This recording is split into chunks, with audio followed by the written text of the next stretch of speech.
along to episode number 2 of the Racing Post's Off the Leash, your Greyhound preview show every Wednesday with myself, Dave Clark, and him, Tony Bullen. Tony, we had frills and spills last weekend. How's your form? Yeah, not too bad, Dave. I'll tell you what, it's fitter outside, mate, but the racing on the track, it's red hot, and we've had some brilliant action. As I say, January is normally a slow burner, but wow, our times are changing and rapidly. Yeah, well, the cream certainly rose to the top in the Arc Cesarewitch, which is one of the feature races we'll have a look at. Not really any shocks there, and another big display from the track record holder and favourite. Yeah, I mean, obviously, where they remeasured their distances, didn't they, Central Park? They didn't realise they was racing over a little bit further all them years. That's why I kept getting chinned on the line. But no, in fairness, you're going to see the clocks go quite a lot. But with class that are running, you're going to get a decent clock where it'll probably stand for a little bit longer. And yeah, Garfinny Blaze, absolutely superb in the semi-finals. Yeah, top class action behind the red button on Sky Sports Racing. And we're here every week, so do please remember to like, subscribe and comment. We'll touch on a couple of the comments from last week's show at the back end of the show once we've previewed all the races. We had the Coral Essex Vase kicking off as well, 6 first round heats of that. We'll look back at a couple of replays from there. But we did all right on the tipping front, Tony. We're both quite keen, you more than me, on Garfinny Blaze. Obviously in his semi-final you've gone outright as well. My Ella Maestro did qualify, but I think we held our own last week, right? We found a few winners. Yeah, we did. As I say, January's a slow burner, Dave. Don't worry, they'll come trundling down in time, the big winners. Right, okay. Just a quick note on Romford then. It won't feature in one of the replays that we do show, but New Destiny did crash out. What did you make of her run? Obviously, Romford, any given Friday at Romford, Dave, you can be the fastest dog in the country. You make an error at Romford, tight track, you're a goner, and that was the case with New Destiny. She tried her level best to sort of recover, but it's difficult when you're stuck third or fourth dog. You've got a wall of dogs in front of you, and she had a lot of ground to make up, and as much as she tried, you just got to look at the animals that have qualified. You can't give them types of dog starts and beatings, but she'll flourish. You can't just condemn a dog for one bad effort, particularly at Romford. Yeah, I think she's going to be a big player on the staying scene over a truer 6-bend trip, but we shall see. Right, let's move on to what is really a true 6-bend trip then, the 731 metres at Central Park. It was the semi-finals of the £12,500 Arc Cesarewitch last Saturday night. Final will be 2 minutes past 9 this Saturday night. But let's take you through the 2 semi-finals then from last week. The first one, we had a real upset here, Tony. All right, Goldie banged out. He's always been a greyhound who's shaped with promise and shown ability over the 650, staying on more often than not down at Oxford on home soil. But he's come here, different set of boxes, and my word, he flashed out in his semi-final. Yeah, he's improved for that first look round, which you can naturally do, and he's fronted off, and then all of a sudden you're looking who's in behind. Capel Rose applied a bit of pressure on the inside, but I was impressed with the Ella Maestro dog, in fairness, because he was denied the luxury of leading, and he was all over the leader like a cheap suit jacket of mine, but he just couldn't get the gap going into the 5th bend. And look at Ballymac Taylor, she's a real crowd pleaser. I thought the gap was there, but I think she just got a little bit intimidated, and all credit to All Right Goldie. He kicked the game and asserted and caused a bit of an upset. Yeah, well done to Oxford trainer David Lewis there. And Ella Maestro, we did have one of the comments into the channel last week was the switch to track 3 would be an issue. It was obviously my selection at 8-1 anti-post as well. He's going to need to get off the front, isn't he, in this sort of company? He is, but to his credit there, that's why I think he ran a very good race, because he was denied that luxury of leading and still tried to get into the race. And as I say, the winner, still a little bit of an unknown quantity, did kick again. Ballymac Taylor flew into the 5th bend. The gap was there, didn't necessarily take it. She'd be surging home. But yeah, it was a good run to Ella Maestro. But I think Garfinny Blaze, as we're going to see in a minute, Dave, threw down a serious marker.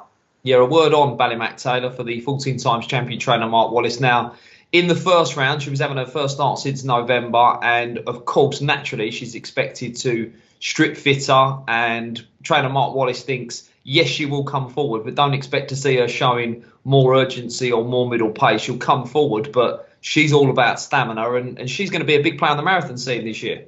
She certainly will. That's where she's going to come into her element, the marathon scene, Dave. As I say, she showed a little bit of urgency on her first run back, But dogs off of a layoff, even if they're marathon types, tend to do that. This time she couldn't necessarily live with them early, which is her style of running anyway. But she put herself into a winning position going into the 5th bend. A trouble-packed race plays to her strengths. Absolutely right. 45.20 there, the winning time of our first semi-final. But the track record was to go again in the second semi-final. Garfinny Blaze, who was the anti-post favourite, the St Ledger finalist, now with Mark Wallace, of course. And he switched from track 1 to track 2. He missed the up, Tony, but it was probably a blessing in disguise here because Brady's Bullet on the inside in track 1 moved markedly middle on the run to the turn, but the Jolly just slotted in behind. And I thought this was a really impressive performance. Yeah, what I liked about this run, as you're touching on, the Monmore Puppy Derby winner, Brady's Bullet, he's no back number. It was that barge, 36 kilos of Garfinny Blaze, just got up on the inside of Brady's Bullet and went, get out of my way, I'm setting after my kennel mate, Jack Tavern Magic, who you knew was going to take the scenic route. But once the daylight appeared, you can see this Garfinny Blaze covers the ground. I mean, Connections must have been gutted. They had to withdraw him from the semi-finals of the St Ledger last year. He's now showing what might have been in this event, Dave. Very strong. Brady's Bullet, to his credit, re-rallied. And Bubbly Inferno only just failed to qualify. Mad for Sterling just held on to 3rd. But good all-round performance, Garfinny Blaze. Yeah, and he's put 44.55 on the board there, which is comfortably quicker. And a lot to like about that performance. And he's not a one-trick pony. Like, you might have seen him in the first round thinking, well, this is a dog who's just going to go from the front. He won over the 750 at Shelbourne Park from out in track 5, and he didn't lead on that occasion. I think he took it up at the 5th turn. This dog just does it throughout. He's got good all-round speed throughout the contest. Yeah, I said last week when I was dissecting the competition, if you're connected to Garfinny Blaze, you didn't really want Ella Maestro to qualify because Ella Maestro's the pace angle on the inside and could be a bit of a hindrance if Ella Maestro came away in the fashion that he did in the first round. Now Garfinny Blaze has got an obstacle to clear inside. He got on the inside of Garfinny Blaze at that 3rd bend. I'm not necessarily sure he'd get up on the inside of Ella Maestro, but the clock suggests Garfinny Blaze in a clean run race will take the beating. I only worry about time when you're doing it, is the old expression. Let's have a look at the draw then. The track draw for Saturday night, 9:02, behind the red button on Sky Sports Racing.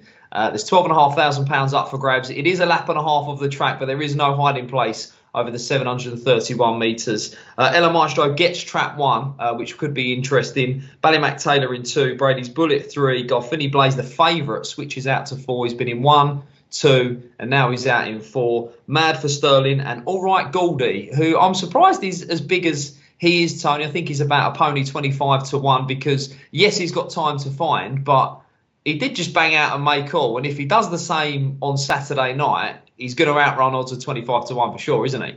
Yeah, for sure. And he's got the right dog immediate on the immediate inside, Mad for Sterling. If he was just betting the sprint leg, 6 over 5, you'd be with 6 all day long to turn in front of Mad for Sterling for the sprint leg of the race. I mean, you can say the same for Ella Maestro, though. Should have the legs of Ballymac Taylor. Brady's Bullet will stay middle, but it's just the first 2 bends are going to be crucial. But Garfinny Blaze, if he can ride his luck like he did in the semi-final, you can see the dog's determination. He's got the middle gears. I think he moves into 2nd spot at worst going into that 3rd bend, and then we'll see what he's made of in the second half of the race. The time suggests he's going to be the one to beat for sure.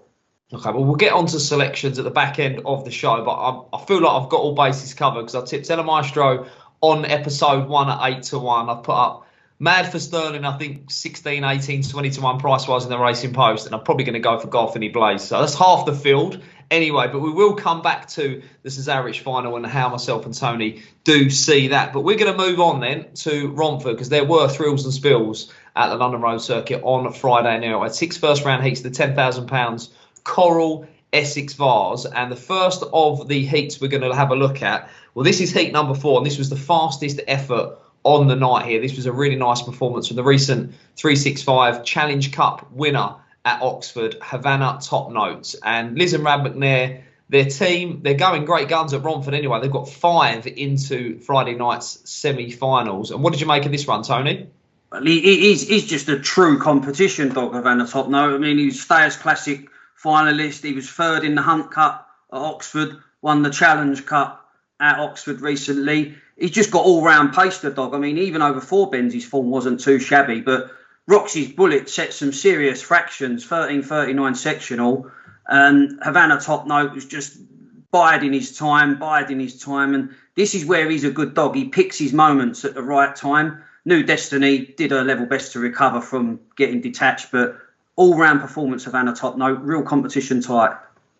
Yeah, he's put a 35.01 on the ball there, speaking to Rad McNair on Tuesday this week. And not surprised, he was surprised a little bit by the effort of some of the other dogs from the kennel. The bitches are all expected to come forward, and we'll come to one of them in our next replay. But Havana Top Note, he called him just game and classy, Tony. You know, he'll get there, he'll win races, he is a winner, he'll put it all in, but he's a trier as well. And that's it. That's exactly what you've just touched on. He's a trier, and that tells you his record in competitions is one of those dogs. He's versatile. You can put him over a stiffer 6 bends, drop him back in distance. You can even drop him back to 4 bends, and I think he'd run his honest race for you. Just a nice dog. Okay, right. We'll move on then to what was a great race. This was the 6th and final Vase heat then, and it was won by the Coral Olympic finalist. Never Say No for Seamus Cahill, fetching in Queen Dusty, who's a bitch I'm a big fan of here. And what did you make of her run and, of course, the run of the winner here, Tony? Yeah, we'll Never Say No. Typical Seamus Cahill pup, working his way up the grades at Hove over 4 bends. Ran a blinder in the Olympic final, Dave. And the pair of these had to confirm their stamina. Obviously, an easy 6 bends. There was every chance that they was going to do so. But what a great buckle it was. I mean, Queen Dusty was always going to be prominent out wide. Again, another satisfactory sectional, 13.44. But this Never Say No, he's got that never say die attitude. And what a buckle between the pair. Even Queen Dusty came back for a bit more just after the line. So there's little to choose between these two.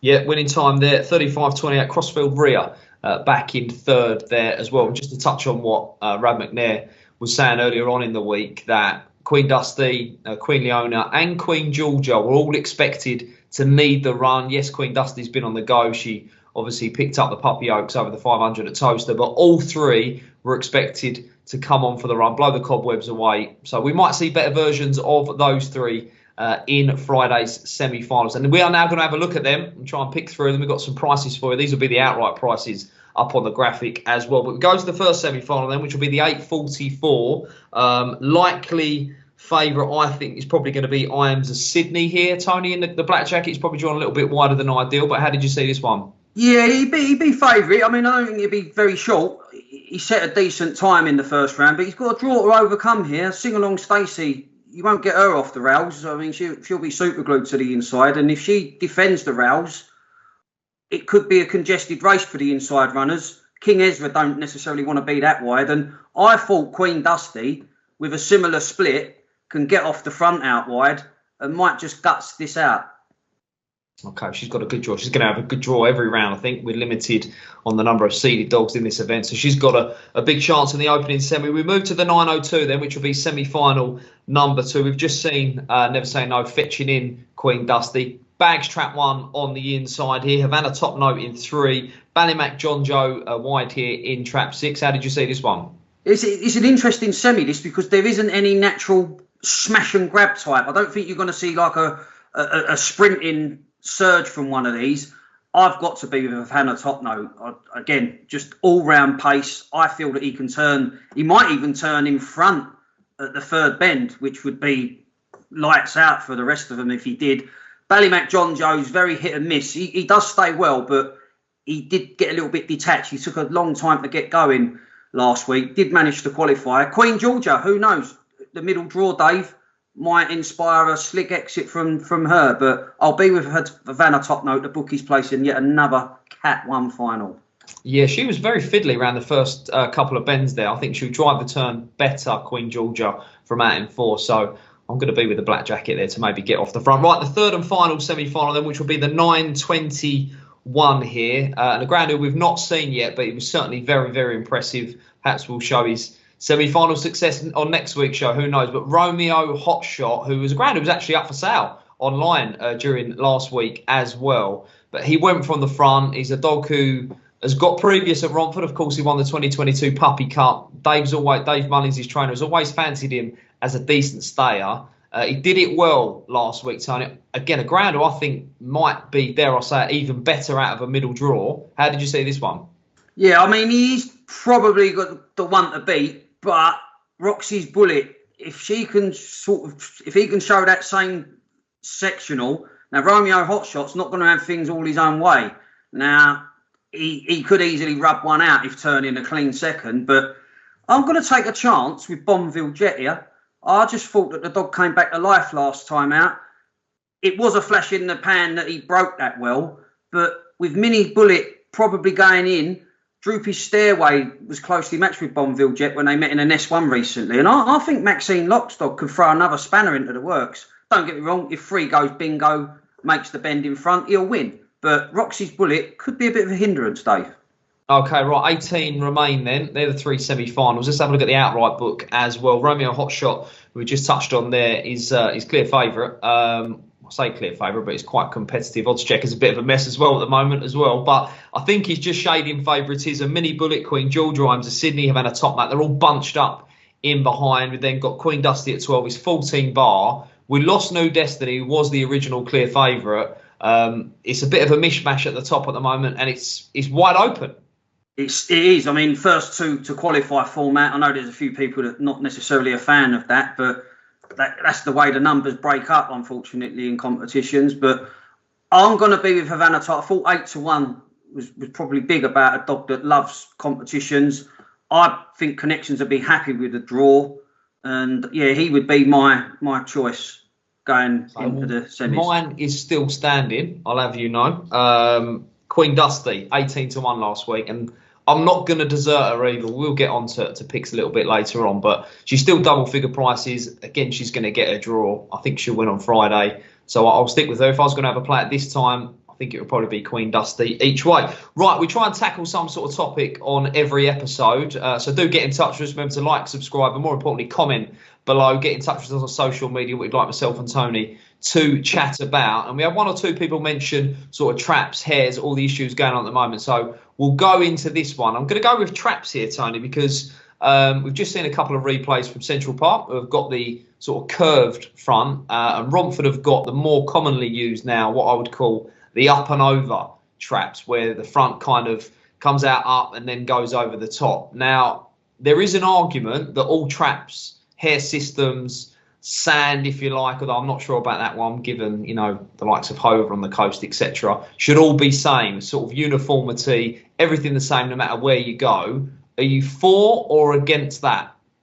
I've always been for variety, Dave. Obviously, certain dogs, they like a switch. Dogs can get bored at tracks if you're running at the same track. Some dogs like to go to a different, have a switch up. I used to be variety, but with the problems and issues that we have, if it can be universal and we have no problems, then I'm up for universals. But I personally would like to see it kept different. So you got curved, some tracks will have curved traps, some traps will have the up and overs, the straight traps. Nothing wrong with variety in my opinion. So I'm always been for variety. For the dogs as well, I know some dogs, I had a dog once, weren't a great breaker from the straight front boxes. Them curved traps, whoosh, different dog. So dogs like change. Absolutely, and it used to be, they've changed the hair since, but Harlow, the noisy rattly hair, would switch a dog on as well. You'd sort of maybe see a Romford grader.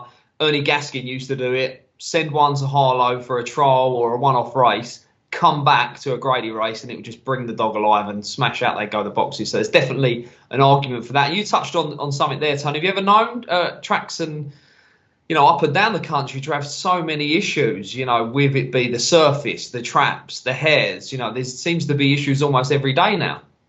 It's just, do you know what it is? It's maintenance. Tracks, there's such a high demand nowadays, Dave, that there just isn't enough time in the day to prep.